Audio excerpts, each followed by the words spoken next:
I am Liberman Otis. I am the Senior Vice President of the Federalist Society and the Director of our Faculty Division. And every year we hold a panel of paper where young legal scholars present papers that are competitively selected, and they get comments from senior scholars, and then we have some questions. Usually we have done this in conjunction with the annual meeting of the Association of American Law Schools, but because that annual meeting this year was virtual, we decided to do it in conjunction with a student symposium, and we're delighted to see all of you here today. We're going to be doing this in groups of 2 papers and comments, and then Q&A from the audience, and then another 2 papers and comments, and then Q&A from the audience.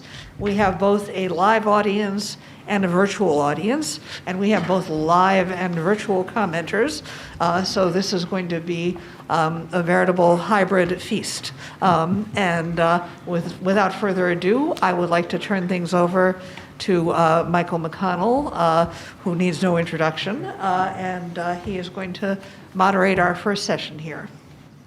Thanks, Lee. So I'm Michael McConnell. I was chosen to moderate because I used to be a young scholar, so it's totally appropriate. I'm just going to call on some folks and then help to moderate the questions afterwards. And beginning with, on my left, Josh Blackman. Very good. All right. Thank you so much. It's a pleasure to see you all here in person. To those of you on Zoom land, hello, good to see you.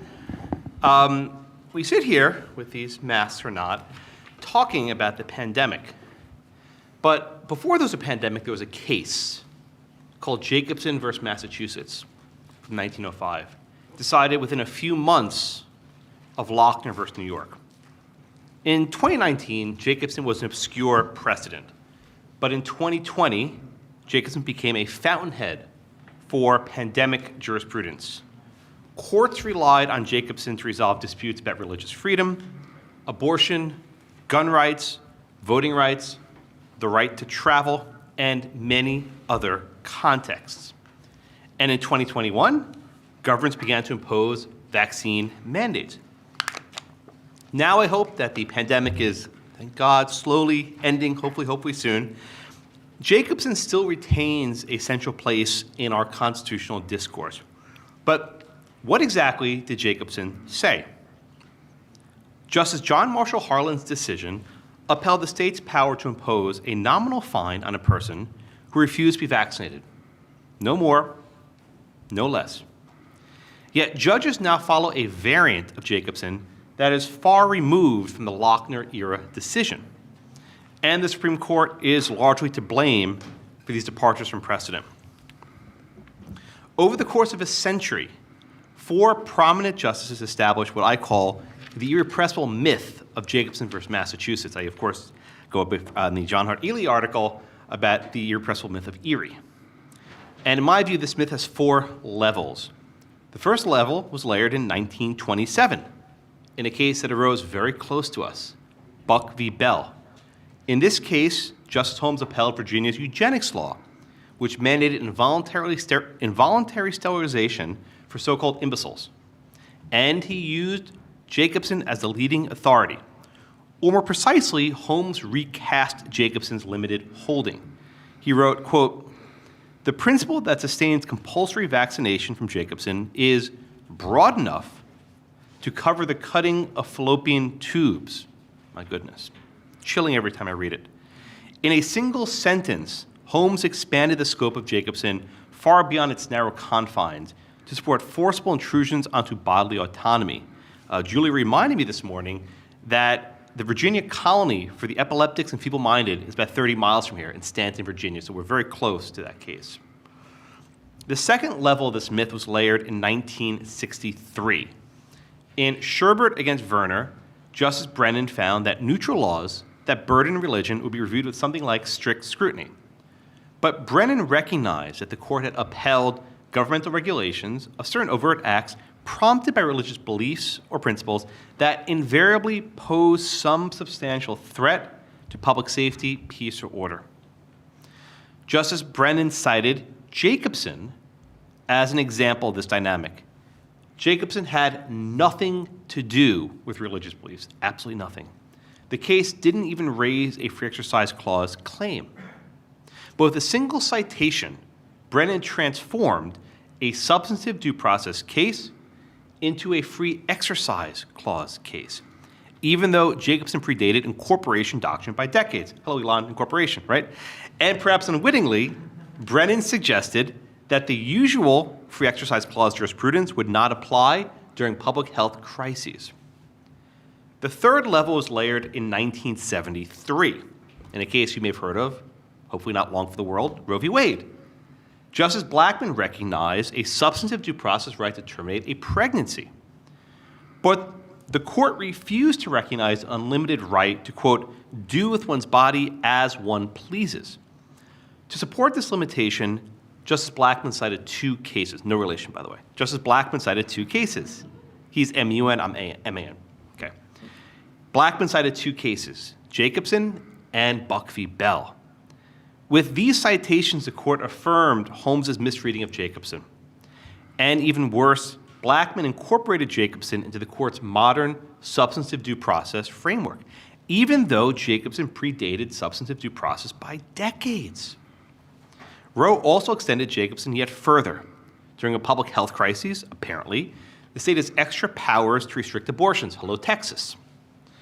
The fourth layer of Jacobson's myth is of more recent vintage. In South Bay United Pentecostal Church versus Newsom, the Supreme Court refused to enjoin California's COVID restrictions on houses of worship. This shadow docket opinion lacked a majority opinion. But Chief Justice Roberts wrote an influential concurring opinion.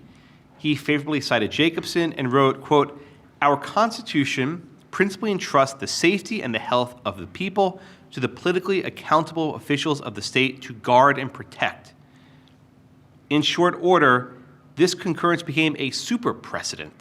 In the span of 6 months, 140 cases cited it, and then more than 90 of which cited Jacobson as well. It isn't clear that the Chief Justice intended to adopt Jacobson's constitutional analysis as a general rule to review pandemic measures. Yet Roberts established a fourth layer of Jacobson's myth. Jacobson-level deference was warranted for all pandemic-related constitutional challenges. The lower courts followed the Chief's signal. This final layer of the myth, thankfully, was interred 6 months later in Roman Catholic Diocese of Brooklyn versus Cuomo after Justice Barrett joined the bench. The per curiam opinion followed traditional First Amendment doctrine and did not rely on Jacobson. But Jacobson stands ready to open an escape hatch from the Supreme Court's jurisprudence. I wrote this article in the middle of the pandemic and hopefully has some life beyond it. The article has 4 primary parts. First, I provide a history of common law during the Lochner era. Think back before incorporation. During that time, there were no tiers of scrutiny.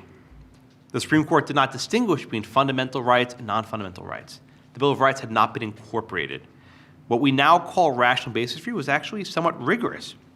Moreover, the court treated economic property rights in the same fashion as it treated personal liberty. You cannot separate Lochner and Jacobson. They're decided in the same mode of thinking. So when we review decisions from this period, we have to place them in the right time frame. The second part of the article recounts the history of Jacobson. In 1902, Massachusetts and Cambridge law provided that unvaccinated people would be subject to a $5 fine, about $130 in present-day value. Henning Jacobson was a Lutheran minister. He refused to be vaccinated. In his youth, he had taken a smallpox vaccine, had a very bad adverse reaction to it. The city charged him with violating the law. He raised defenses under the state and federal constitution, but not based on religion, nor could he. The First Amendment was not incorporated. He was convicted by a jury trial in order to pay a $5 fine. On appeal, the Supreme Court affirmed his conviction. One fun fact, while Jacobson was sort of on bond, the city of Boston sent him to the delegation to the World's Fair, unvaccinated, to represent the city. So this wasn't a very important issue to them, right? He was in high society at all times. So like today, it's a lot of virtue signaling, I suppose. Part 3 of my article talks about this first layer. in Buck v. Bell. Then we talk to Sherbert versus Werner, and then we go to Roe versus Wade, and then South Bay Pentecostal Church. Now, where do we stand today? Jacobson was pruned, but not overruled. This precedent still stands, waiting for some future crisis of unknown duration. I had hoped the Supreme Court would clarify what the scope of Jacobson was, but instead they sort of reflexively followed it. And then later, Chief Justice Roberts said, "Oh, no, not me, that's not what I intended." He sort of ran away from it. But I hope sincerely that when we have the next public health crises, that courts actually read Jacobson, understand what it says, and realize that there's no escape from the normal rules of constitutional law, even during a pandemic, which lasted 2 years, apparently. Thank you all. Thank you to Michael for hosting us, and to Julia for giving some comments. Thank you. So thank you, Josh. As you know, I think this is a very important project, and I commend you for laying out with such insight and nuance and comprehensiveness what I think of as the afterlife of Jacobson v. Massachusetts. I'm confident this paper will have a long afterlife and will not be forgotten as soon as the acute phase of COVID-19 fades from our memory. So since I only have a short time to comment, I will limit myself to 2 topics, both of which are things that are important to this paper and also important to other work of yours, and which I think you are certainly not done with. The first has to do with precedent, in particular Supreme Court precedent, and the second concerns the police powers of state governments. So first, precedent. When I read a lot of Supreme Court precedents, I think of an old joke about someone who goes to a museum where there is a portrait of George Washington and asks the guide, "Hey, is that what George Washington really looked like?" And the guide responds, "That's what he looks like now." And this is just true of a lot of Supreme Court precedents, that you see them cited for all kinds of stuff, and then you go and read them, and you think, wait a minute. This isn't about the power to actually jab someone, right, to catch and jab. This is about paying a fine, and how can this be? So, thus, the Penn Central multi-factor test for when a government regulation goes too far and amounts to a taking is not actually laid out in Penn Central. It's more a creature of Kaiser Aetna, a case decided the following year when the Supreme Court recasts Penn Central or clarify, if you want to be a little bit gentler. And but all that said, I think Jacobson is an especially egregious example. It was cited early on, or within 20 or so years, as Josh points out, by Oliver Wendell Holmes. Whether Holmes ever actually read Jacobson or not, I cannot say. It is very disappointing that he is willing to so mischaracterize it. And that's not the end of it, of course. So I have 2 questions for Josh about precedent. And they are broader questions, I think, than you can possibly answer in this paper, but I hope you will take them to heart. First question is there such a thing as a super precedent? And if so, how do we define super precedent? We hear that word a lot, probably most famously with respect to Casey, sometimes with respect to Roe. You use the word super precedent in a different way in this paper, and it interested me a great deal that you called South Bay Pentecostal Church v. Newsom a super precedent, but it also puzzled me because it didn't last all that long. The shelf life of the case was not, as you point out, it faded pretty quickly. I would think a super precedent would have more staying power. I mean, it got cited a lot, but it's not clear that it made much of a difference. I think this is an area that is worth exploring, particularly as we all await Dobbs, which didn't come down this morning. No, it did not. It did not come down, but we are still waiting, and we will have, and that I think will add some more very interesting insights into this phenomenon, which may actually be the null set of super precedents. Second big question I have for you concerning precedent is, I would like to know more about your theory of how courts should apply old precedents, especially ones like Jacobson, which, as you say many times throughout this paper, was decided against a very different backdrop, a very different doctrinal backdrop. Are such cases just not able to be applied, such that, as you say at the very end of the paper, the court should limit Jacobson to its facts? And yet at other points of the paper, you seem to be suggesting that Jacobson might be very useful to courts and mean a lot more.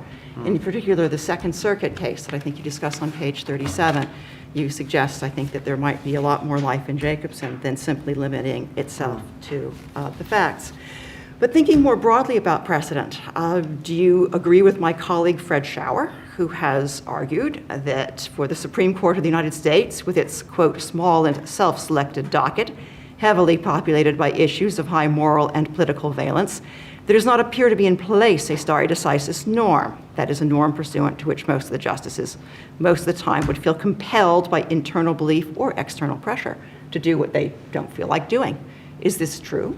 If so, then maybe Jacobson it doesn't matter that the justices, at least a good bit of the time, are not reading their precedents all that carefully. It pains me to admit that, I have to say, because I really, really, as you can tell, don't like what Oliver Wendell Holmes did in Buck v. Bell with respect to mischaracterizing the court's work. It's sloppy, it's a bad example for students. It's not how I think the law should function, but we have to be realistic.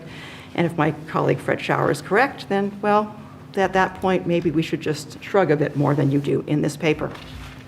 Another colleague of mine, Richard Ray, has suggested that we think of precedent as more of a permission, more of a kind of, it gives guidance, that we should give up on the idea that Supreme Court precedent is, or might even become, a strong constraint, but what does give a certain amount of limited discretion and so forth in crafting these ideas. Richard Ray is obviously in a substantial part inspired by some of the work that Justice Thomas has done in recent years, which I think has applications for your work too. All right, second big topic is that of police powers. You and I have talked quite a bit about police power over the years. Jacobson, the statute, vaccination mandate at issue in Jacobson obviously is enacted pursuant to a state's police power.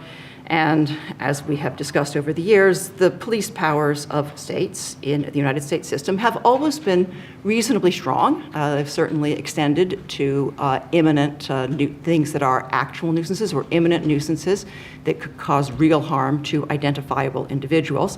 That said, there have certainly been changes in terms of the scope of the police power. Jacobson has decided in the early 20th century, after a time of expansion of the police power, as a lot of recent work, including Herbert Hovenkamp and John Compton, have pointed out, where morals regulation, which there have been a lot of disputes about the constitutionality of, morals regulation became more common. And in terms of thinking of the scope of police powers in epidemics, we have certainly not seen our last pandemic. There are, I think, profound political economy questions that have not as yet received the attention that they deserve. As John Witt notes in his recent book, American Contagions, Epidemics and the Law, From Smallpox to COVID-19, in times of crisis, times of disease crisis, the law has tended to protect property rights for the wealthy and attend to the civil liberties of the powerful.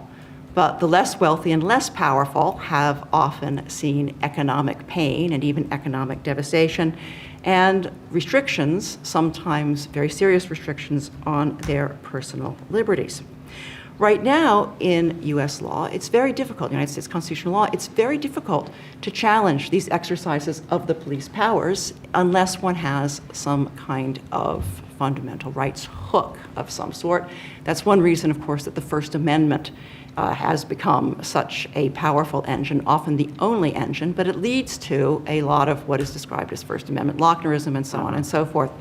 And so I am very curious to know what you think the limits of the police power are, full stop, both in epidemics and not. So I'll stop there.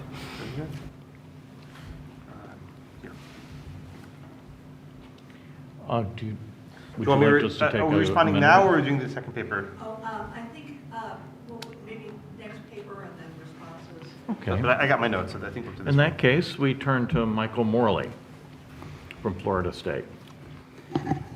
Thank you very much, and I'd like to echo Josh in thanking all of you for coming, as well as our commentators for your time.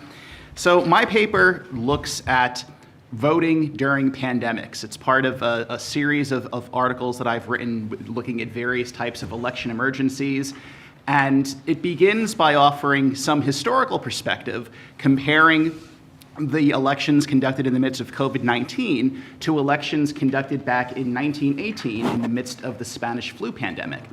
Perhaps one of the most remarkable observations is that because the Supreme Court greatly expanded the scope of the constitutional right to vote over the course of the 20th century, back when disputes arose concerning voting during the Spanish flu, there weren't substantial constitutional protections. And so there were cases where election officials would make adjustments to the rules governing the electoral process, which is a somewhat euphemistic way of saying they would simply ignore the restrictions of election law in order to provide additional protections and allow people to vote under safer circumstances. So, for example, in one state, there was a residential school, and the people living at that school were entitled to vote. And so, because a quarantine had been imposed, at the last minute, election officials decided just to declare that school would be a polling place, even though the deadline for identifying polling places had passed. They didn't go through the public notice provisions for recognizing new polling places. Everyone living at the school cast their vote, treating it as a polling place. Of course, the election winds up coming down to those votes, and ultimately the votes are deemed illegal and thrown out, even though, of course, we were in the middle of a pandemic. This was a prudent public safety measure. The fact that there was no statutory authorization for election officials to allow them to treat the school as a polling place was deemed not only sufficient in itself, but an important restriction to enforce in deeming those votes invalid. There was no consideration whatsoever of constitutional concerns. In an eerily prescient parallel, in another state, election officials, because people had been quarantined at home with Spanish flu, election officials took it upon themselves to go to their houses to bring them ballots so that they could fill out the ballots and have them returned to the polling places, basically creating their own form of absentee voting on the fly with no statutory authorization.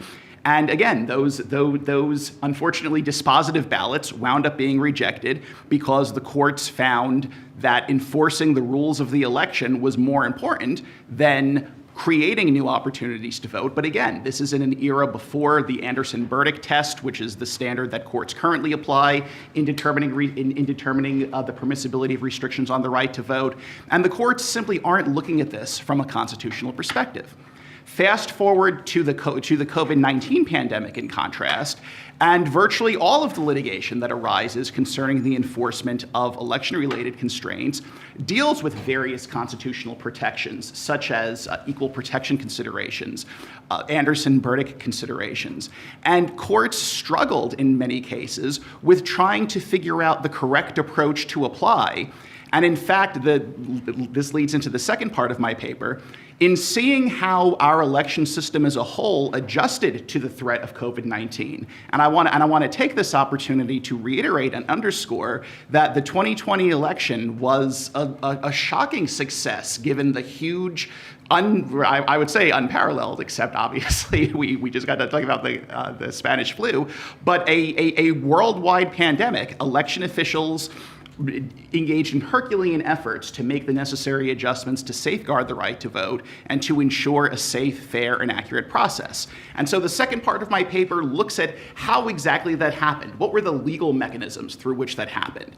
In some jurisdictions, there were simply general state of emergency laws that allowed the governor to simply suspend any state statutes or any state deadlines, including provisions of the election code, if enforcing them would interfere with efforts to preserve public health, safety, or welfare. In other jurisdictions, the Secretary of State or the Chief Election Officer enacted emergency regulations or used emergency guidance, emergency interpretations of statutes. So one of the most common examples of this that we saw, for example, is in states that had for-cause absentee voting, where not everybody could vote absentee. You had to fit into certain special categories. For states where disability was a category, several secretaries of state said the risk of COVID-19 qualifies as a disability that would allow everyone to take advantage of the opportunity to vote absentee. Perhaps the most successful approach is embodied in what I refer to as election emergency laws, which are statutes specifically tailored to dealing with emergencies. They identify the particular officials who are allowed to make departures from the rules governing the process. They specify the types of departures that may be taken from the process. And one of the main suggestions of this paper is such election emergency laws can even go further by setting forth what I refer to as election emergency red lines. The legislature, in advance of the crisis, can determine not just here are certain steps that we want to authorize, here are certain measures that we want to allow to be taken, or certain fallback provisions we want to allow to be implemented, but there are certain types of measures, for instance, allowing internet-based voting, that even in the midst of an emergency, we want to put off limits because of concerns regarding other aspects of the process. And for jurisdictions that did not use any of those other methods, that did not adequately address their election emergency using the governor's suspension power, emergency regulations, or election emergency laws, they, of course, were relegated to ad hoc litigation, in which very complicated issues, very difficult issues, were being litigated on an expedited basis, sometimes on an ex parte basis, before generalist judges who were then in the position of trying to figure out which sorts of measures to suspend, which sorts of modifications to make to the rules governing the election process. The final part of my paper shifts to an analysis of the election litigation that we saw with regard to COVID-19. In the months leading up to the election, we hit a high point of over 400 cases, state and federal, dealing with challenges to various aspects of the electoral process in state and federal courts across the country. And my paper gets into a lot of the details of these cases. Given the time here, I want to just briefly touch on 3 main points. The first is the Supreme Court in many of these cases applied what was referred to as the Purcell principle, which is a notion that traces back to a precedent, perhaps quickly becoming a super precedent, I don't know, that specifies that a federal court can't change the rules of an election shortly before an election is to occur. And of course, one of the big questions is, what does shortly mean? As we just saw a few days ago in the Alabama case, apparently 84 days before a primary is shortly. The Purcell principle can't apply in the context of an election emergency. The whole point of an election emergency is that implementing the rules of the process as you ordinarily would is going to create unexpected risks, unexpected problems, unexpected burdens. And so by their very nature, the rules have to be changed. Outside circumstances have already changed the situation. And so I would suggest the Purcell principle, whatever its problems elsewhere, the Purcell principle cannot be applied in the context of election emergency litigation.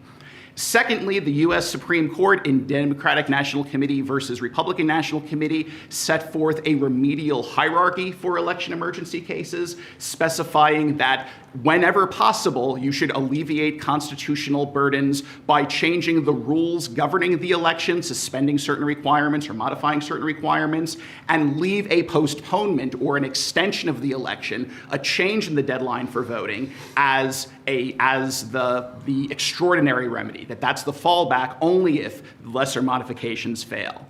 And finally, perhaps one of the biggest takeaways from election emergency litigation is the importance of the laches doctrine, that once courts have issued orders that allow voting to occur through certain methods, once voters have relied on court orders and have relied on apparently legal methods of voting, coming back after the fact and then attempting to challenge the legality of votes that at the time they were cast were by all appearances legal and consistent with court order is disastrous for an electoral system, as we've seen.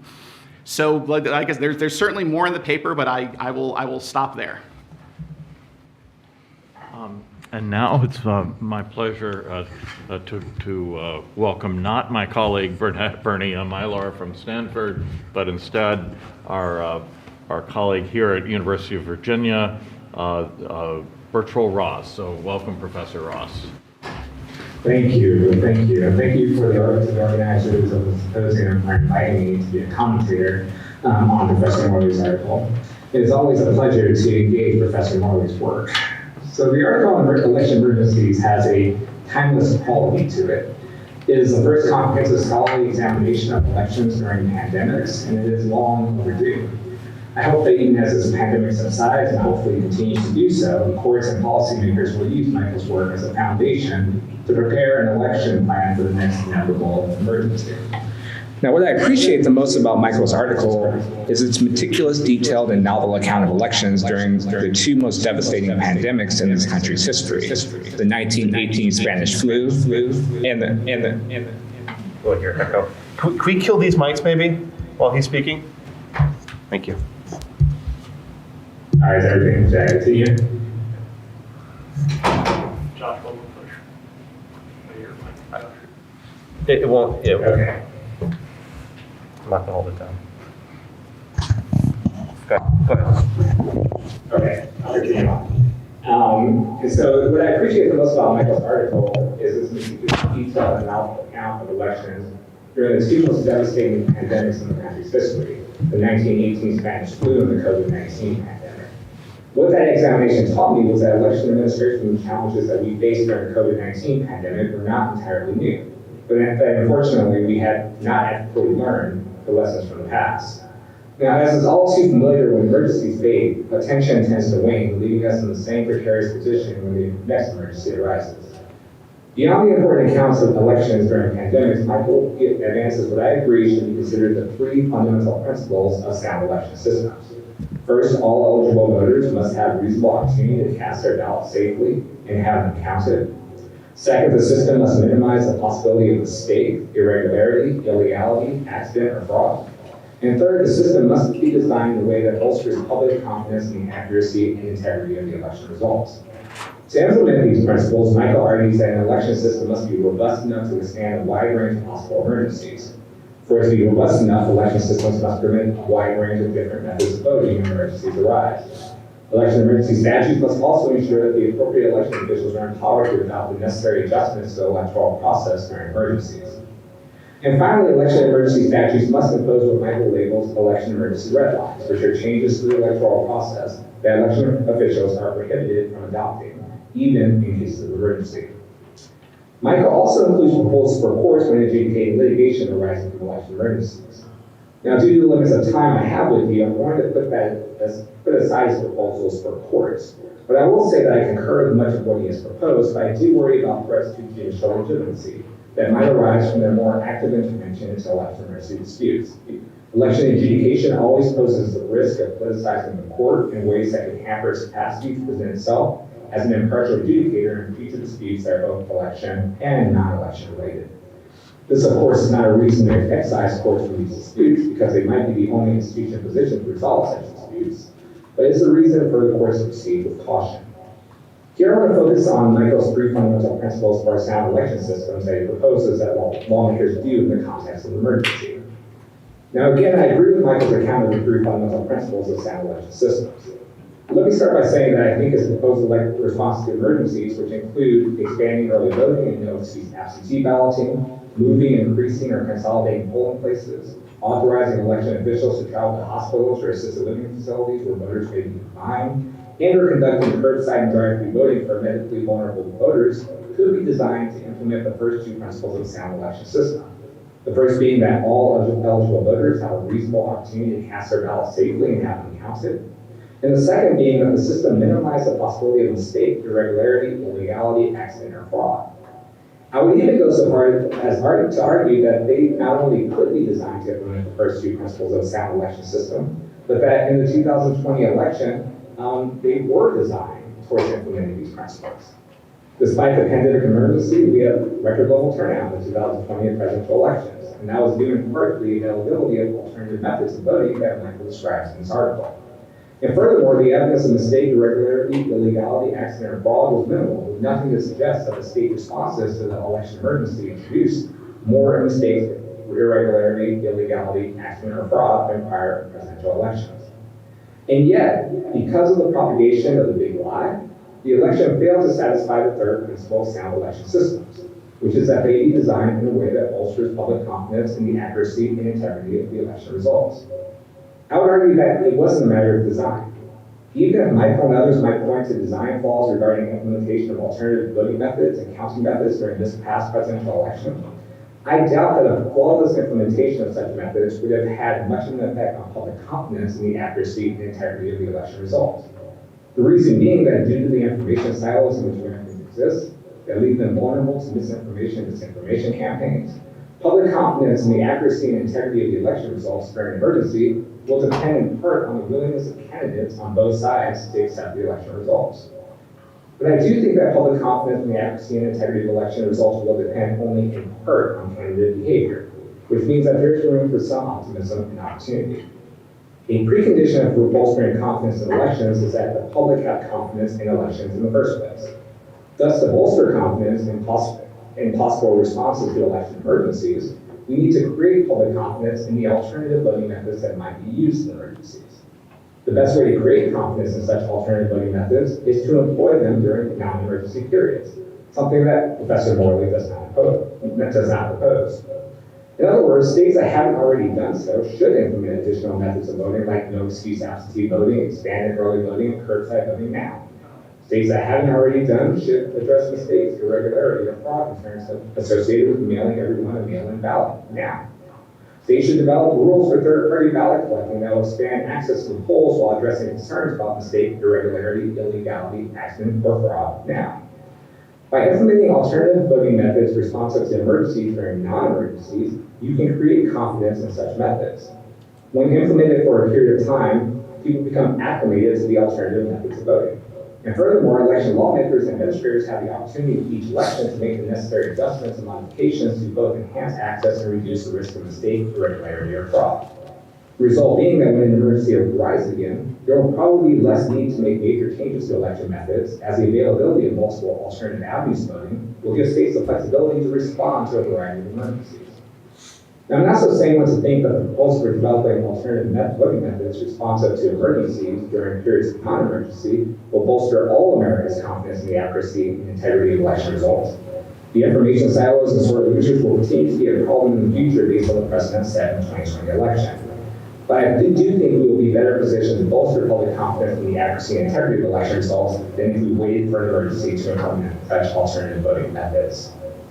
So let me conclude there, and thank you again to the organizers of this symposium for inviting me, and to my Professor Morley for sharing his work.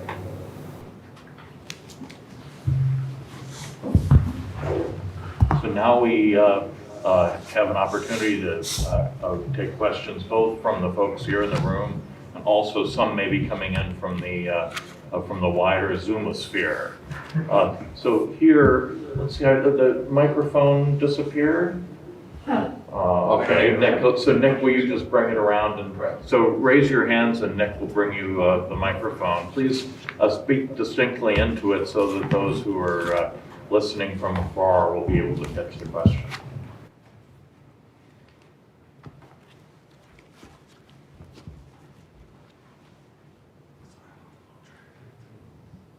Hello, hi. So we talked in the beginning about the standards of review as they apply to the pandemic cases and the super precedents, Roe v. Wade, things like that has to do with people's bodies. And then the police power, which is obviously implied, it's not mentioned in the text. Are you concerned that regardless of what standard of review you use, it always ends up being some kind of a balancing test between the government wants to do this, you don't want to do that, you try and ground it to get in a high basis of review based on, if it's First Amendment, you seem to get the most, it's its own kind of ticket. If it's explicitly in the Constitution, you get more. What do you think of a kind of a private property approach to drawing clear boundary lines for appropriate government action, inappropriate government action, to avoid kind of the sliding scale effect when there's in emergency situations? Sure. And I apologize for this dreadful echo. Oh boy. I feel like I'm the great, wonderful Oz. Right. Yeah, maybe virtual, if you're on Zoom, to mute. So I think I heard about maybe 20% of the question. Private property during a pandemic seems to sort of fade, and maybe I can hit one of Julia's questions as well. Businesses were shut down completely indiscriminately, right? I'll give you an example. In Pennsylvania, the government decided that certain businesses were essential and they could stay open, and other businesses were not essential, they could not stay open. So one essential business was the Peeps factory in Bethlehem, Pennsylvania. They make the little marshmallow candies for Easter, and my goodness, we needed candy Easter marshmallows for Easter, right? But gun stores which sold a constitutionally protected item, were not essential. There was substantial litigation by businesses trying to seek effectively a taking, right, just compensation for businesses being closed. And with the exception of one federal court in Western PA, all those cases were unsuccessful. Courts more or less said, during a pandemic, we're exercising the police power, we're not engaging in the taking of private property. I think legislatures should go proactive. This is kind of the, following up on Birchall's point, enact statutes saying if we shut down your business during a pandemic, we'll provide you compensation in advance, right? If we really need to say we're putting you out of business, let the government pay for it. And we can do that now. It's not just expanding voting rights, it's expanding property rights. Sorry, Birchall. Did I see a hand over here? Oh, no, apparently not. Yes, here we go. Yeah, thanks to everybody for doing this. Professor Morley, so I've got a question. Professor Ross mentioned the third thing that matters in elections here is public confidence. Do you worry that kind of taking the Purcell principle away from emergency situations might lower public confidence with the increase of unelected judges kind of butting into the election process? So if states are adequately prepared with election emergency statutes that give election officials authority to suspend or modify certain requirements and lay out in advance the authorities necessary to deal with these crises, then, assuming the courts agree, the issue, of course, doesn't even arise. So if you're talking about courts already, you're in a second-best situation. And then in choosing between what the outcome of the second-best situation is, you're choosing between an emergency has made voting substantially more burdensome, substantially more risky, substantially more life-threatening, and we're not going to do anything about it because the emergency arose at the last minute, which is kind of the definition of an emergency, or the court will impose an order that modifies the rules of the process, suspends certain rules in order to address that last-minute emergency. And so to the extent that failure to adequately modify the rules of an election process in the face of an emergency burdens constitutional rights, the Purcell principle is categorically shackling courts from ever being able to provide a remedy. And so I just think the circumstances in which the principle first arose were just so fundamentally different from an emergency context that carrying it over to an election emergency scenario is just inappropriate. So can I follow up on that and just ask, let me follow up on that and just ask, is the public perception that the election is being properly conducted, does that ever lead to a different result than just properly conducting the election? Absolutely. And I would look at bigger picture issues for this. So for example, transparency type measures, the extent to which poll watchers, for example, are able, do they have to sit far away? Can they sit closely enough where they're able to actually see what's going on? Something like that has nothing to do with, are people able to vote? It has something. It has something of a connection to trying to minimize the risk of irregularity. However, one of the biggest advantages to ensuring that poll watchers are able to have access to all key parts of the process is as a way, both on the one hand, of bolstering public confidence in the outcome of the election, and also helping to dispel at least perhaps some of the crazy conspiracy theories and aspects of foundations of the big lie, that if people either were in the room or at least had the opportunity to be in the room and can show that no, there weren't briefcases of ballots from Russia being counted, then hopefully, again, you're not gonna squash all the conspiracies, but at least you can chip away at it. You can start to minimize it.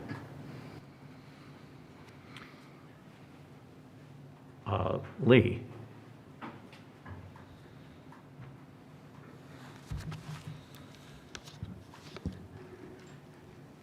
So one thing I've puzzled about is the problem of that there's actually a lot of virtue for public confidence purposes, and I think potentially for averting irregularity, to a decentralized system where results are coming in simultaneously and people don't know what the vote difference is.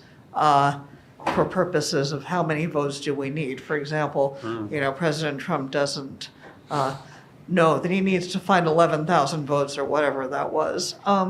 And the expanded measures do seem, to me at least, potentially to complicate that. And I don't know if anyone has come up with a good solution to that problem. So that's an excellent point, and I think that underscores, number one, why election emergency legislation is far preferable to just ad hoc litigation. When a court is facing an issue, its only options are, or at least the way the courts have approached it in the context of the 2020 election, its only options were suspend the requirement or not, issue an injunction or not. So with absentee ballots, for example, either suspend the signature match requirement or don't.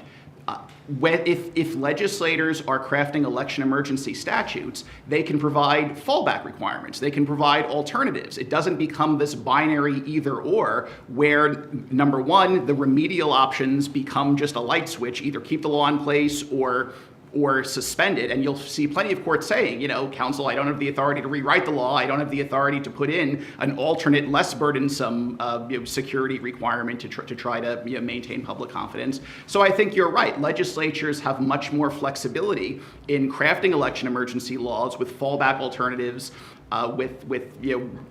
whether it's alternate ways of identifying yourself, alternate ways of confirming that the ballot is valid, whereas a court isn't going to do that. The other important point that I think your comment raises is, at the end of the day, you could have the most perfectly conducted election there is, and if the public isn't willing to accept the results, then you have unnecessary instability. You are undermining confidence in the process. And so that's why I think having all three of those principles, right, ensuring access, ensuring your accurate results, and then ensuring the appearance of legitimacy, right? I'm reminded of Buckley v. Vallejo, right? It's not just corruption, but the appearance of corruption we want to fight. Here, it's not just accurate election, but the appearance of the accurate election that the government has an important interest in safeguarding.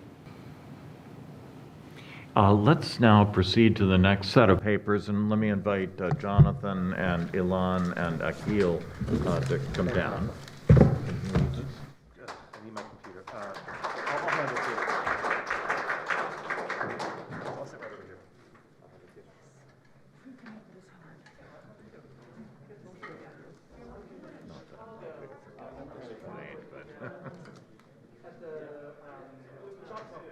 Are we done on Zoom as well? And is Bernie Meyler with us over Zoom? Nice to see you again. Yeah, exactly. Hi, Professor McConnell. How are you? I'm good. Thanks for doing this. Josh, do you want your Oh, yeah. Thank you.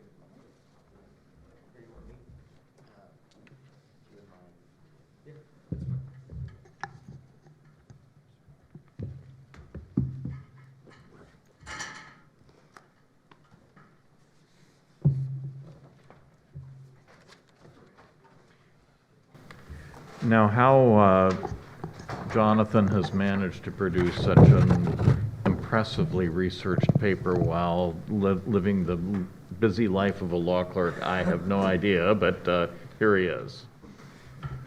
The secret was doing it before I started clerking. Well, thanks, Professor McConnell, and it's a pleasure to be here with all of you and to be speaking alongside scholars whose work I so deeply respect and admire. And special thanks as well to Professor Meyler for agreeing to comment on my paper. My subject, to begin, let me just say a few words about how I came to this project and give a brief sketch of my argument. My academic background is in the history of political and legal thought, and this paper is very much in that vein. My subject is the theory and practice of statutory interpretation on the English courts. There's been a good deal written about how English and colonial judges interpreted statutes at the time of the founding.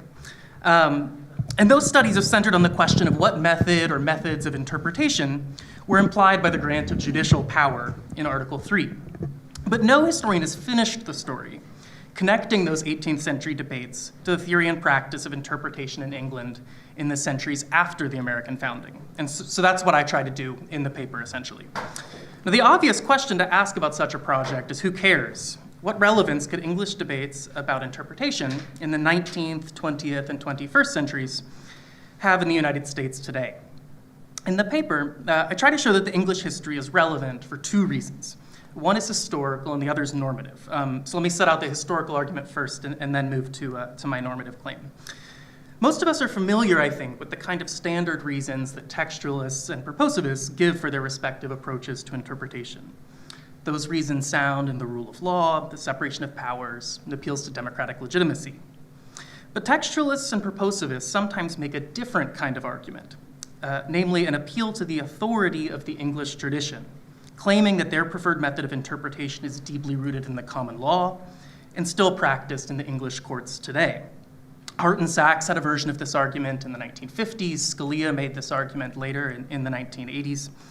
And what's curious about these appeals to the English tradition, and what initially prompted me to look into this history, is that both textualists and purposivists rely on the same basic story about the history of English judging. They simply draw the opposite conclusions from it. So to grossly oversimplify for purposes of time, the standard cribbed story goes something like this. In the beginning, early modern English judges just assumed that a statute's meaning was identical to the meaning that its authors intended. And that's why in the 16th century, Lord Coke instructed judges to read statutes in light of their mischief, the problem that they were trying to solve. The judge needs to know the problem that prompted the legislature to act in order to ascertain the legislature's purpose. That approach persisted for some 3 centuries, so the story goes. But by the time of the American Revolution, the English courts abandoned it for a kind of proto-textualism. The key case there is a case called Meyler v. Taylor from 1769. And that case supposedly announced a new rule. Whatever the legislature thought it was doing was simply not relevant. It was the objective meaning of the statute's text that mattered. According to the standard story, that textualist approach persisted, basically unchanged, across the 19th and 20th centuries. England was a textualist idol. Then, inexplicably, in the 1990s, the courts again reversed course. In a case called Pepper v. Hart from 1992, the English High Court made clear that statutes needed to be interpreted in light of their author's purpose, reinstating the early modern status quo ante. So that's basically the narrative, the standard story. Scalia used it to argue that the English became textualists in the 18th century because that's the era in which the constitutional distinction between the legislative and judicial power came into focus. In his telling, the American court's turn to purposivism in the 20th century represented a rupture in a long-running Anglo-American tradition, a reversion to a retrograde medieval approach to statutes. Purposivists, by contrast, have argued that textualism was the interloper, and that purposivism has a much deeper pedigree, stretching all the way back to the Elizabethan era, and that since the 1990s, it's again become dominant on the English courts. So what I try to show in the paper is that both of these arguments are unpersuasive because they're predicated on mistaken historical premises. To explain why, let me just briefly sketch the main claims of my paper. The first is that debates about legislative interpretation made no sense before the 19th century. Before that time, English judges simply had no access to evidence of legislative purpose, no records of debates in Parliament, no committee reports, no official statements of government policy. It's true that judges often tried to read statutes in light of the mischief that gave rise to them. But as Sam Bray has shown in a recent article, it's a category error to confuse a statute's mischief, the problem in the world to which it was responsive, with the statute's purpose, the prospective state of affairs that its authors hoped to bring about. In other words, one can read a statute in its historical context without falling back onto its author's subjective purposes. And that's, in fact, what the early modern English courts did. Second, I try to show that once judges did begin to wrestle with the question of legislative intent, and this is approximately in the early Victorian period, they were deeply divided on the question. The relation between statutory meaning and authorial intent was contentious for most of the 19th century. It wasn't until the end of that century that the House of Lords, which was in effect the Supreme Court of England, settled the debate in favor of a kind of proto-textualism. That moment came 130 years after Meyler v. Taylor, a case that had no discernible influence on Victorian interpretation. What that means is that English textualism is an early 20th century phenomenon, not an 18th century one, as both Scalia and Hart and Sachs claimed. Moreover, once the English courts did embark on that textualist project, it didn't go so well. The Victorian proponents of formalism had promised that it would discipline statutory interpretation, removing the contingencies of judicial personality and partisan politics from the interpretive process, turning statutory construction from an art into a science. But over the course of the 20th century, enterprising judges found ways to maneuver around the strict rules that the House of Lords had set out. And that, in turn, led to intensifying criticism of textualism, as judges and scholars argued for a new approach to statutes, one that took into account not merely the statute's words, but the purposes they were meant to further. And that leads to my final point. When the English courts eventually relented and abandoned a strict kind of textualism, the sort of purposivism that emerged, and the purposivism that's still dominant in England today, was fundamentally distinct from the kind of purposivism that Hart and Sachs advocated. For essentially separation of powers reasons, the English courts have continued to insist that Parliament's subjective purpose, what past legislatures hoped their statutes would accomplish, is categorically irrelevant in nearly all cases. To index the meaning of a statute to its author's intentions would be to unconstitutionally intrude on the power of the judiciary to interpret and apply the law. Instead, the English courts seek out the statute's objective purpose. That is to say, the purpose that a hypothetical, reasonable legislature would have possessed, given the words of the statute and the context in which they were enacted. And for that reason, evidence of what the law's authors intended, what we call legislative history in American debates, is inadmissible in most English cases as a matter of judicial principle. So those are the paper's basic historical claims, and the normative lessons that I try to draw from the history flow directly from them. For textualists, I think the English story neatly illustrates the limits of formal approaches to interpretation. It shows that any interpretive method, no matter how systematic, will ultimately be unable in practice to discipline and depoliticize statutory interpretation entirely. For purposivists, meanwhile, the history I recount shows that it's possible to do purposivism without legislative history. A statute's purpose, in other words, is not necessarily identical to the historical purpose of its authors. And if that's right, then American purposivists need to provide a more robust account of why exactly we should rely on legislative history to resolve ambiguities in the text, rather than relying on the kind of objective purpose that the English courts center today. So hopefully that's enough to kickstart our discussion. I'll leave it there and turn the floor over to Professor Meyler, and look forward to your questions.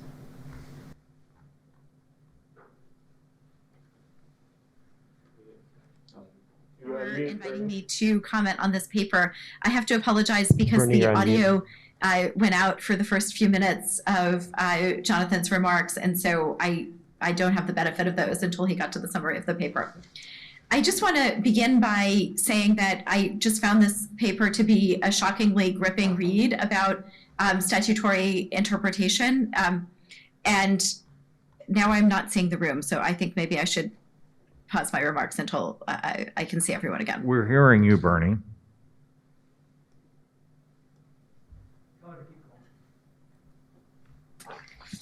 Okay, sorry, I wasn't sure whether I was on screen or not. Great, so I found this to be an incredibly gripping read where it was kind of a page turner about statutory interpretation, and also just a really compelling and fascinating account of the history of statutory interpretation in a way that I found, quite accurate to the earlier history as well as the later developments. And I just wanted to point out three particular things that I especially liked about the paper. First of all, I think that it has a valuable and heretofore underemphasized revelation about the sort of role of different and evolving technologies on the ability of people to use different forms of legislative history or to think about legislative intent in different ways. So in particular, it reveals, the sort of history of not writing down legislative deliberations, and then when that changed and when Hansard became popular, and how that may have influenced and affected the developments in how British courts thought about legislative intent. Secondly, it also, I think, did a really useful job of separating out different meanings of intent and different understandings, and also highlighting the earlier equitable understandings of a purpose of a statute as opposed to later understandings of a kind of empirical version of intent. And then third, I think it also illuminated in a really interesting set of ways the differences in the debates about statutory interpretation and the nature of statutory interpretation between England and America, and how those differences could inform contemporary approaches to statutory interpretation in the American context as well. So I have 4 questions that I think I would like to elaborate on a bit in the time that remains to me that maybe would bolster the paper even further. And they're of varying natures, going from perhaps the more specific to the more general. So the first one actually is pretty specific and has to do with the role of Lord Mansfield in the 18th century. So Mansfield was one of the judges in Meyler v. Taylor, which Jonathan gives some important consideration to in terms of changing how the British courts think about statutory interpretation. And as we know from the colonial American history and context, a lot of the members of the founding generation were really skeptical of Mansfield. So I'm curious about that, how we think about that skepticism about Mansfield in relation to these developments and the centrality of Mansfield potentially to changes in understandings of legislative history. And additionally, Mansfield, I believe, was the first of the judges to really empirically refer to his deliberations as a member of parliament in interpreting a statute. So how does that role, that joint role as both a legislator and a judge, then affect how we might think about Mansfield's role in transforming interpretation within the English context? So that's the first question about kind of the role of Mansfield and how we should think about that. There's another question that sort of lurks behind the paper that I would love to hear you develop either in this context or in another one. And that's the question of the respective legitimacy of these various modes of interpretation of statutory interpretation. And so on page 37 of the paper, you refer to the idea that, or in a judicial decision, that decisions of the highest authority show that the interpretation of an act of parliament must be collected from the words that the sovereign has made into law and nowhere else. So that seems to kind of refer to a theory of authority as, the law authorized by the sovereign. And then elsewhere, you also kind of talk about the sort of democratic basis of different modes of interpretation. On page 43, the idea that legal certainty demands that the rules by which the citizen is to be bound should be ascertainable by him. So where does democratic legitimacy or a lack thereof fit into these different modes of interpretation, and how should we think about them in relation to those various modes that you identify? Then third, I think another background question in the paper is how much of this applies not only to statutory interpretation, but to constitutional interpretation, and how should we contemplate that application?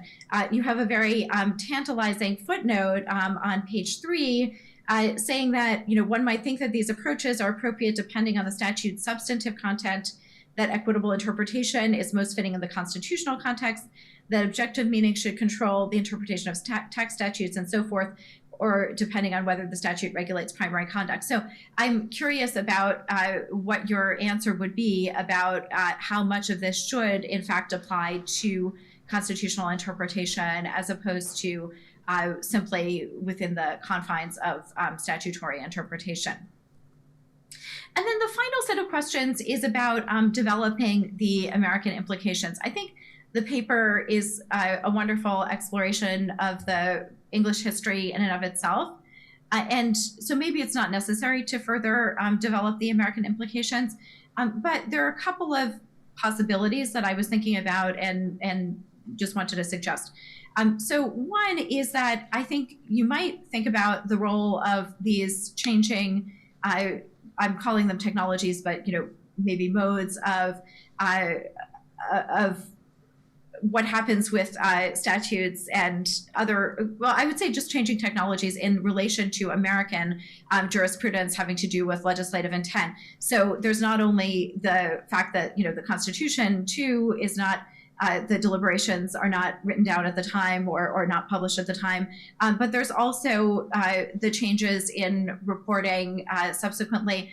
Then in addition, you might think about not only the changes in kind of legislative documentation, but also in how accessible judicial determinations are, and sort of the rise of Westlaw as a mode of a very different technology for understanding precedent and maybe looking into even the past of earlier interpretations of statutes.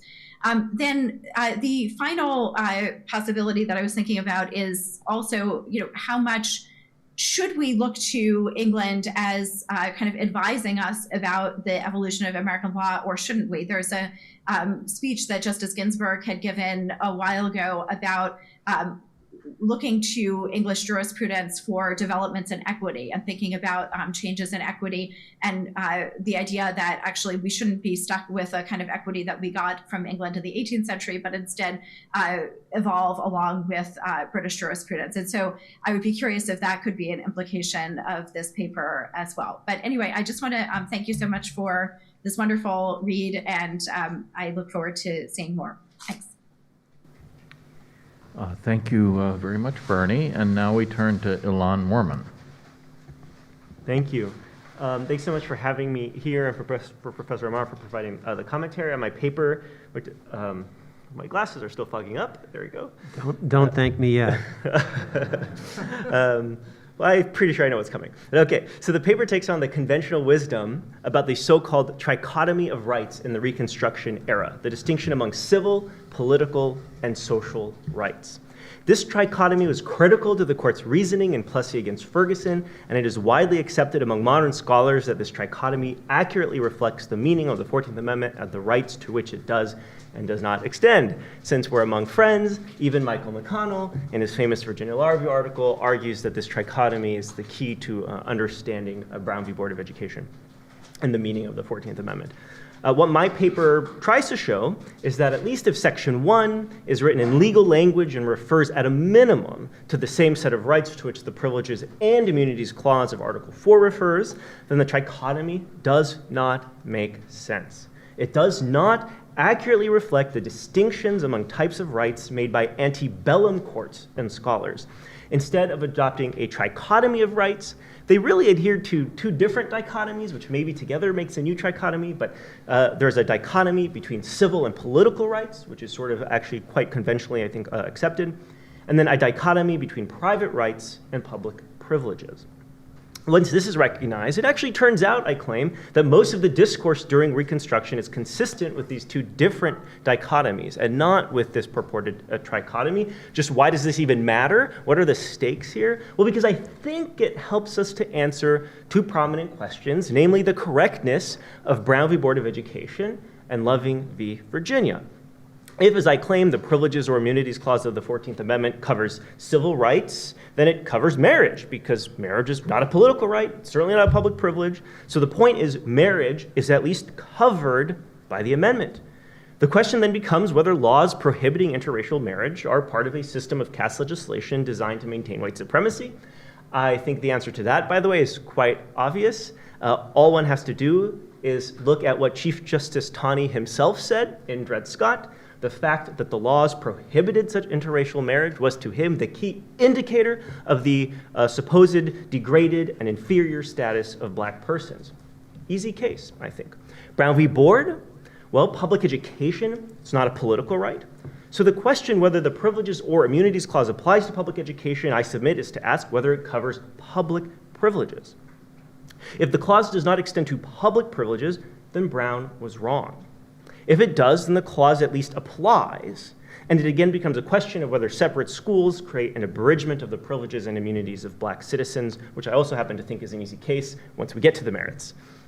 So those are the stakes. In my short time, I will assume for sake of argument what I've argued before, which is that at a minimum, the Privileges or Immunities Clause of the 14th Amendment covers the same rights as Article 4 of the original Constitution, the Privileges and Immunities Clause, also known as the Comity Clause. I'll then briefly go over three propositions. First, about social rights in Article 4. Second, about public privileges in Article 4.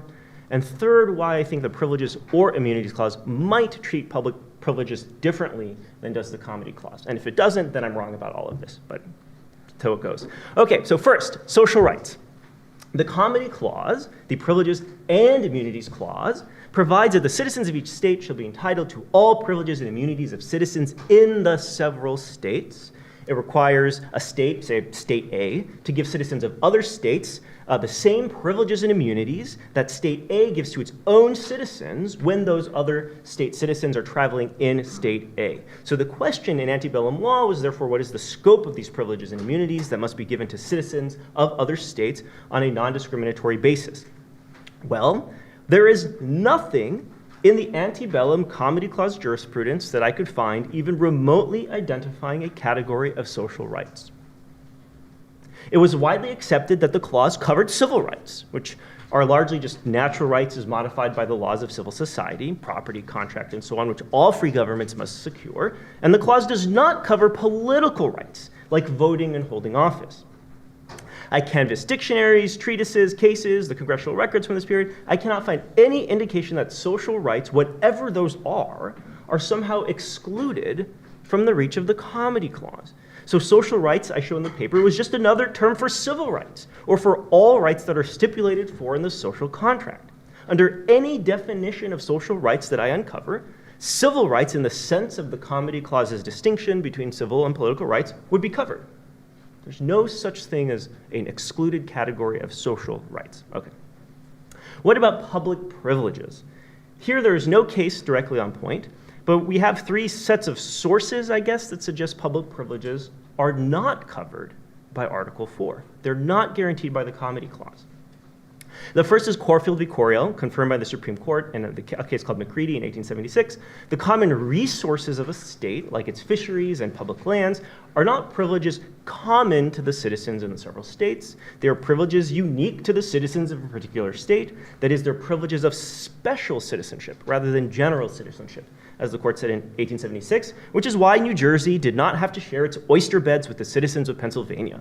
Right? Part of the rationale here is also resource exhaustion, so the state is allowed to ensure the preservation of its resources, which means limiting access to them, which means reserving access to your own citizens. You don't have to share this public right with citizens of other states. The second set of sources relates to antebellum systems of poor relief. As I try to show in the paper, it was widely accepted that a state could remove a pauper who was liable to becoming a public charge to the state of that pauper's legal settlement. The poor relief laws were limited to those local citizens, to the benefit of those local citizens who did contribute or in theory could contribute taxes for their support. The third set of sources relates to corporate privileges, which were understood to be public privileges. Numerous state laws reserved the right of incorporation to a state's own citizens, and a state could also refuse to recognize foreign corporations. So these cases sounded in similar reasoning. Whether to grant or recognize such a privilege is a matter of mere municipal regulation, not a matter common to the citizens in the several states. So again, public privileges, poor laws, public resources, corporate privileges, not covered by Article 4. Not covered by Article 4. By the way, for completeness, I should say, if we're talking about corporate privileges, it's worth mentioning that there are numerous state constitutional provisions guaranteeing equal privileges and immunities to citizens. In several states, these were specifically enacted to combat the grant of exclusive corporate privileges. I think this suggests that corporate privileges, although not privileges of general citizenship common to the citizens in the several states, were understood to be privileges of state citizenship, at least privileges of citizenship under a particular state's law. Okay. So the question now becomes whether the Privileges or Immunities Clause covers public privileges, even though Article 4 does not. because the Privileges or Immunities Clause must cover public privileges if Brown v. Board was correctly decided. Now, I suggest the answer is yes for a number of reasons, although if I may mix my metaphors, I don't think there's any smoking gun, silver bullet evidence for this, okay? First is a textual difference. The Comity Clause guarantees equality in the privileges and immunities common to the citizens in the several states. The Privileges or Immunities Clause guarantees all the privileges and immunities of a United States citizen within a state, not just the privileges of citizens of the United States in the several states, but all privileges of United States citizens within a state. I think that would include their privileges not just of general citizenship, but also special citizenship. Also their public privileges under state law. Second, perhaps is an obvious reason that comity concerns are irrelevant to the Privileges or Immunities Clause.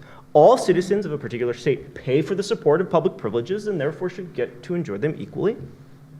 Third, if the Privileges or Immunities Clause, at a minimum, does for intrastate discrimination what the Comity Clause does for interstate discrimination, then I think it's the Privileges or Immunities Clause is effectively a federal version of the various state equal privileges or immunities clauses, which, as I noted, covered corporate privileges. Most of them were written to cover corporate privileges, which were public rights. Fourth and finally, perhaps for those other reasons, all the Republicans, with one exception, who were there in the 39th Congress, who debated in a subsequent Congress the Civil Rights Act of 1875, what would become the Civil Rights Act of 1875, I should say, all but one believed that public privileges like public education were covered. So at a minimum, the argument went, if the state creates public privileges through a system of taxation, then the Republicans believed it had to guarantee such privileges equally. So perhaps public education, public privileges are not common to the citizens in the several states, but perhaps it is a civil right of a citizen of the United States in a particular state. Okay, if I'm right about all this, and maybe I'm not, but if I am, then I think loving is an easy case. Again, marriage, it's not a public privilege, so that's easy, not a political right, it's a civil right.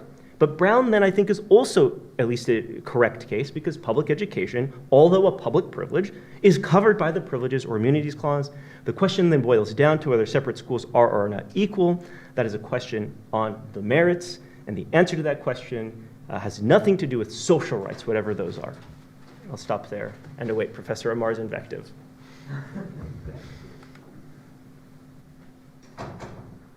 Thank you. Yes, Akil. Thank you very much for the opportunity to be here. It's always an honor to be with my friends in the Federalist Society. So this is awkward for me because I don't love the paper. And I don't love the previous book, Second Founding. And just so you know, I didn't sign up, I didn't volunteer quite for this firing squad duty. I was invited by the Federalist Society to participate in an event about young scholars, and I said, great. And they said, and here's your assignment. And I said, oh, great. So let me start with the book, The Second Founding. It's an ambitious book, but we're talking about important questions, the central meaning of the 14th Amendment. And there's some good stuff and there's some new stuff, but what's good isn't new and what's new isn't good. So the book gets the biggest and easiest question basically wrong. It tends to suggest that the only meaning, now I think there's been some modification, the only core meaning of the 14th Amendment, Section 1 is kind of an equality meaning, taking, borrowing from the interstate privileges, immunities clause of Article 4 and applying it intrastate. And so in other words, the book tends to basically say that the Bill of Rights doesn't fully apply against the states. Maybe you have a right to have guns equally with other people, but a state could take away a right from everyone, or free exercise, or Fourth Amendment right to be secure against unreasonable search and seizures, and what have you. And today, to say that actually is somewhere between troubling and incompetent. The major scholarship by left, right, and center, all the major articles and books the last 30 or 40 years have really come to a consensus that once wasn't the case. There were people like Raoul Berger and Charles Fairman who said stuff, but now we have landmark books by Michael Kent Curtis. I wrote one called The Bill of Rights, Creation and Reconstruction, Kurt Lash. Jack Balkin devotes major portions of his book, Gerard Magliocca. New book by Randy Barnett and Evan Burdick. Landmark articles by the leading folks talking about this as well. John Hart-Ely, Doug Laycock, Richard Ains, Kevin Newsom. Now maybe we're all wrong, but then you have to actually present our evidence and say why it doesn't make sense. John Bingham of Ohio authored the Section 1 of the 14th Amendment. This is his speech, which was published as a pamphlet. Honorable John A. Bingham of Ohio, this is my book, The Bill of Rights, Creation and Reconstruction, in support of the proposed amendment to enforce the Bill of Rights. You know, phrase he used 12 times on one occasion, 6 times on another. So, okay, so now there's a dialing back in this and saying, well, maybe actually some people have suggested that it is about the Bill of Rights, but it's about more than that. Absolutely. But here's what the article says. Here's how we academics work. In D.C., if you write a tell-all book about the insider account in D.C., Buckley once wrote such a book, and he gave it to a friend, and he inscribed in a certain part, because he inscribed it in the index page where that friend was mentioned, and he said, I knew you would look at this page first. Okay, that's how it works in D.C. So of course I first look and see what might be said or not said about my own work, and what's said is ridiculous. It's the exact opposite of my position. And what's said is that I claim that only the 14th Amendment only applies to the Bill of Rights. That's not remotely it might be Kurt Lash's position, and I love Kurt, he's my student, but it's not mine at all. It's about full and equal rights of many sorts, including things way beyond the Bill of Rights. And some people are nodding their heads because this book has sold 50,000 copies and is cited multiple times by lots of scholars in the Supreme Court. And you can't get big things wrong like that if you really want to make a contribution, alas. Now, he then says, well, Amar says the Bill of Rights is paradigmatically at the heart of privileges and immunities. It is, but that doesn't mean that it's the only thing. And then he goes on to say, the problem with that is that it means other things as well. Well, of course, I wish I'd said it. Oh, wait, I did. Okay, so that's not so good. Now let's talk about the other ideas in this piece. So on Bill of Rights, and there are some people who disagree. They haven't actually done anything in the last 30 years to challenge the likes of Curtis, Lash, Balkin, Magliocca, Barnett, Burdick, and the rest. One of them is even maybe in this building, but and I invite him to write it up if he dares. But here's where I agree with Elon. There isn't a trichotomy between social, political, and civil. There's a dichotomy. But, oh my God, I've been saying that for 20 years, 30 years, in piece after piece after piece. It's civil versus political. Social isn't where it's at. Now, here's what social is about, and I think we don't really have a good account of it, and I'll tell you what I've said in several books and many articles for 25 years. One is the state action doctrine, okay? So in general, the amendment doesn't regulate private people, especially in their private dinner parties, social stuff. Second is, even if Congress is trying to enforce the 14th Amendment, its equal citizenship idea, that first sentence, which doesn't say no state shall, there's a limit on how far that equal citizenship idea can go. It can apply to hotels, theaters, places of public accommodation, but not to my private dinner party. Privacy at certain points constrain congressional legislation and state legislation too. We could think of that as a social domain. In fact, what a lot of people what they really mean by social rights, because he's right, it's a contract marriage, or and the government's preventing two people from getting together, so it's not forcing anyone to do anything. So what makes that any different than the black codes? So a white person can marry a white person, but a black person can't. Why is that any different than a black code? And the answer is because it's symmetric. Oh, the white person can't marry the black, but the black person can't marry the white. And now that doesn't mean it's constitutional automatically. It means that it's not facially unconstitutional, because it's not facially discriminatory, the way the black codes were. You'd have to actually look at the law and purpose, meaning, effect to see, is it really equal?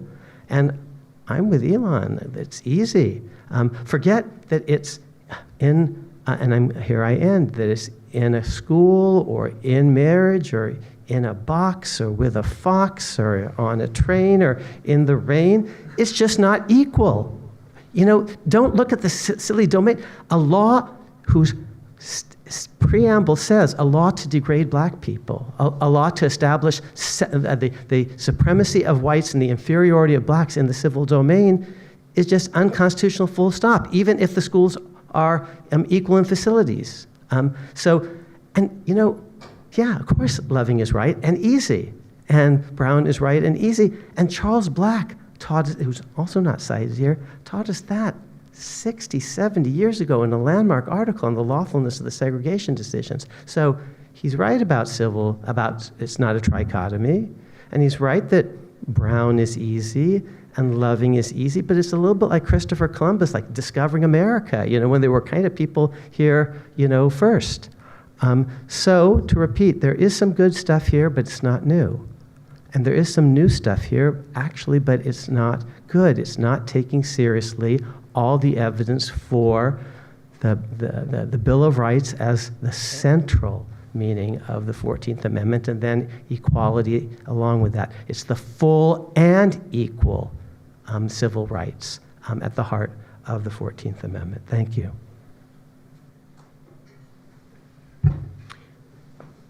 So I suggest that as people are gathering their thoughts for their questions, that we give each of the principal speakers a moment, because Bernie asked Jonathan, 4 extremely meaty questions. I don't want them to fall off the table, and Akil has challenged Alon, and on a few side points. So I've got my book. I've got his books. Do you want to go first? No, you first. Okay.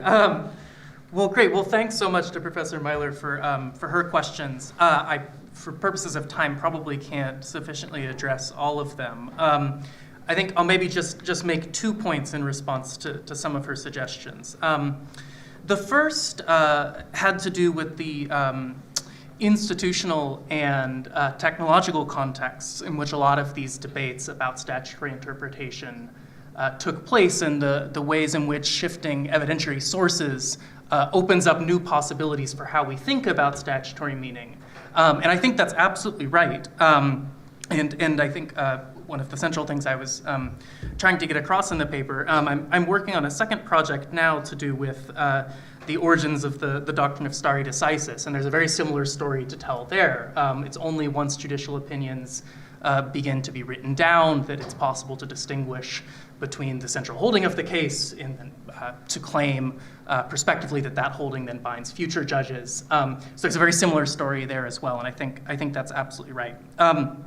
Just in terms of the question about constitutional interpretation, I mean, one of the interesting things about the English approach is that it's the exact same methods of interpretation that are applied to the Bill of Rights of 1689 that's applied to quotidian statutes that were passed last year. There's no structural distinction between quasi-constitutional statutes in the English tradition and any other kind of statute. And I do think that raises, to my mind, a question about the historical and conceptual reasons why we tend to think of constitutional interpretation as a distinct kind of enterprise from statutory interpretation. After all, the words of the Constitution, just like the words of a statute, are public law that's binding on citizens. Query whether the level of generality that certain provisions are written at should color the analysis. But it's unclear to me, for instance, why we should take a different approach to, say, the Second Amendment because it's enshrined in the Bill of Rights than we would have taken if those same words were passed by statute in 1791.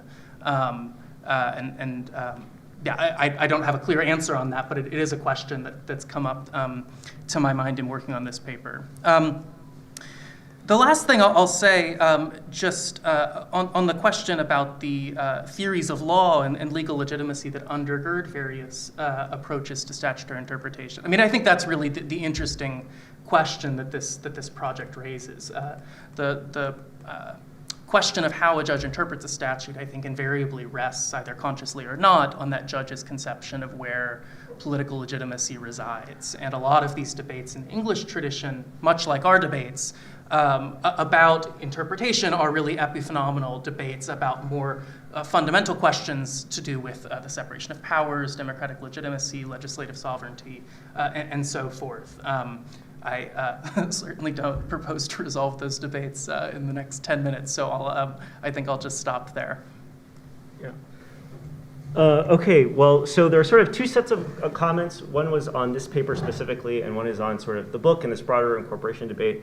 I'll start with this paper, which is this, Brown is right and easy, as Charles Black said, who is, by the way, cited in footnote 343 of my paper. But the point here, at least the draft I have now, but I think it's been in there for a while, no one has answered. So Charles Black is correct, right, that separate schools are unequal. But no one has answered the question whether public privileges are even covered.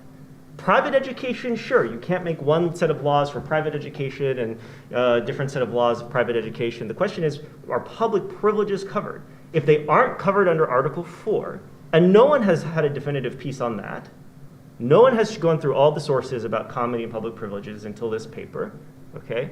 So, and if it's not covered by Article 4, and yet if the privileges or immunities of United States citizens are only those, or at least those covered by Article 4, or which is what Bingham actually said in 6 weeks before his incorporation speech in 1871, and it's what other people said. Just Republican Senator John Trumbull said public education is not covered by the Privileges or Immunities Clause because public education is a privilege. It is not a right. No one has answered this question, whether if the Privileges or Immunities Clause is what gets us to Brown under the original meaning of the clause, whether public privileges are or not covered. No one has answered that. And so that is quintessentially what this paper is about and what this paper seeks to do. As for, can I say one thing about the book? So what I do in this book is I basically take the John Harrison view. I think John Harrison is right about this, that the Privileges or Immunities Clause, at a minimum what it does is it requires equality with respect to civil rights under state law. It's an anti-discrimination provision with respect to civil rights under state law. Can it also then maybe incorporate the Bill of Rights against the states? Maybe, but it's weird. It would be awkward. Because then the word abridge would have do two separate work with respect to two separate kinds of privileges and immunities. Professor Amar in his book sort of recognizes this. When he talks about Professor Harrison's work, he says, well, of course, the privileges or immunities of United States citizens is more than just the Bill of Rights. It's also the common law rights like in Corfield. But does that get us Lochner? And that would be scary, right, if it gets us Lochner. And then Professor Amar says, well, it doesn't have to get us Lochner because, as Professor Harrison says, maybe it only requires equality with respect to those privileges and immunities. But why? Why would that be? It seems to me that that's gerrymandering Professor Harrison's view of civil rights under state law into this understanding of privileges or immunities to get us incorporation without also getting us Lochner. And I think you have, and I just don't know that anyone has shown that that's justified. And my book doesn't go through all of that, but there's obviously a lot more to say about incorporation. But my book does assume the John Harrison position or tries to adopt the John Harrison position. I've got lots more to say on incorporation and Bingham's speech, but clearly a much longer and more robust paper on that has to be written in the future. And it is in progress. So are there questions? There's a question from someone out in Zoom land. In fact, our old friend Lorianne Updike Toller has written, and this is directed to Jonathan. I'm going to read it to you word for word. Based on a paper I presented at this event last year, there is some statistically significant evidence that history has some constraining effect in constitutional interpretation. Do you think it would be possible to similarly test your normative claims about the use of history in statutory construction in a quantitative way? It's an interesting question. I don't know how one would go about doing that in the English tradition. So one of the key cases I discuss in the paper is this English case from 1992 called Pepper v. Hart, which effectively has a kind of, introduces a kind of carve-out space in English statutory interpretation in cases where the language of the statute itself is ambiguous. It can't be construed, or it can't be liquidated by reference to the statute's overall purpose. And there's also a clear statement in the legislative record as to the intention of the parliament that enacted it. In that very small set of circumstances, evidence of legislative intention is admissible, but otherwise it's categorically prescribed. So one could run, I suppose, an analysis on Westlaw of all of the English cases citing Pepper and making this kind of move to introduce evidence of legislative history, and then try to do some sort of statistical correlation between that kind of evidence and the sort of outcomes that that the statute produce, or that the cases produce. I don't know. It's difficult to think about because these indications of purpose don't have any kind of political or ideological valence very often. So it's not interesting. One of the features of the English tradition that I think is interesting is the folks who are most concerned about the use of legislative history in the English tradition tend to be sort of left libertarians who are extremely concerned about the rise of a sort of unconstrained executive. So Lord Stein, one of the former law lords, has made a number of remarks to this effect. So all that to say, there's not a clear kind of political valence in the way that we might think about it in the context of debates over the role of precedent in the English courts. So I don't know exactly how one would go about doing that, but it's an interesting suggestion. There's a question back here. Another question for Jonathan. When we went through the canons of interpretation, we learned that there was this canon about reading statutes to not go against the common law. And I wanted to ask how it related to your research when you found that, whether you found that there was just so much common law with private law being dominated by contract and tort, et cetera, that played into the English rule of interpretation, kind of with what was called the early textualism. Yeah. Or the particular mischief, because it was always against the backdrop of like a complete common law private system.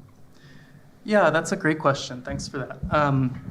So the system of interpretation that emerges in the early 20th century, to sort of put it in a nutshell, directs judges to give effect to the clear meaning of a statute's terms, and if it's ambiguous, to consult the historical context in which the statute was enacted. And if those things can't resolve the meaning of the statute, then it's simply unenforceable, like an inscrutable line in a will or a contract.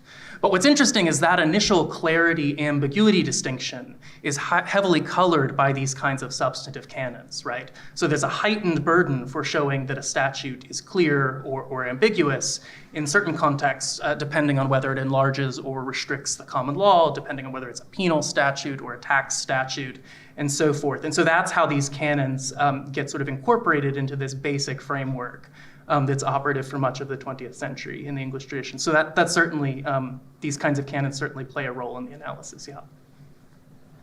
Josh Blackman? A question for you, Lon, and I'm somewhat... Wait, the microphone's coming, so that... Thanks. A question for you, Lon, and I'm sympathetic. You take an unorthodox position, right? And an orthodox? An unorthodox position. No one's ever accused me of orthodox. No, you're not. And this is just sort of a comment from many of the young scholars in the room. How do you go about sort of preparing yourself to take on one of these sort of really sacrosanct positions, knowing that you'll get the sort of feedback Professor Marr gave? You walk into this. I mean, how do you do it? I mean, what's your approach? And perhaps I'm guilty of myself, but how do you go about doing it? Well, the first is, although I do tremble when I talk to Professor Amar often, he's very gracious with his time. We've had long phone conversations about this, and if nothing else, he convinced me that I need to show more work. And so, I'm going to show more work, and as I, write the longer paper, right, I'm open to changing my mind about things, right? So I guess the answer is, even if you're taking on orthodoxy, they're happy to talk to you, even if they chew your ear out or head off, rather. I guess I'm mixing metaphors again. And you just, I don't know it. It's true that I'm not tenured yet, but certainly once I am tenured, my answer to that question will be, well, I get paid just the same, but I'm not tenured yet. Thank you. Well, I'd like to follow up on that and ask Alon, is it not actually a virtue to take out a position that is not simply the conventional wisdom? Now, it would be helpful if you're right, but... Yes, it would be. Well, I would say if I'm right, it would be virtuous. Well, I feel like that's my answer. See, what I would say is, as you set out and you're trying to figure out what to invest your time in, it's actually very important to look for things where people aren't all right, where what is being said does seem to be wrong. And I just don't shy away from that. And in this, I'd like to just say that Akil has been helpful to Alon, not hurtful. It's like maybe they sound like they're in a tussle, but this is the way things work, and it's the way things are supposed to work.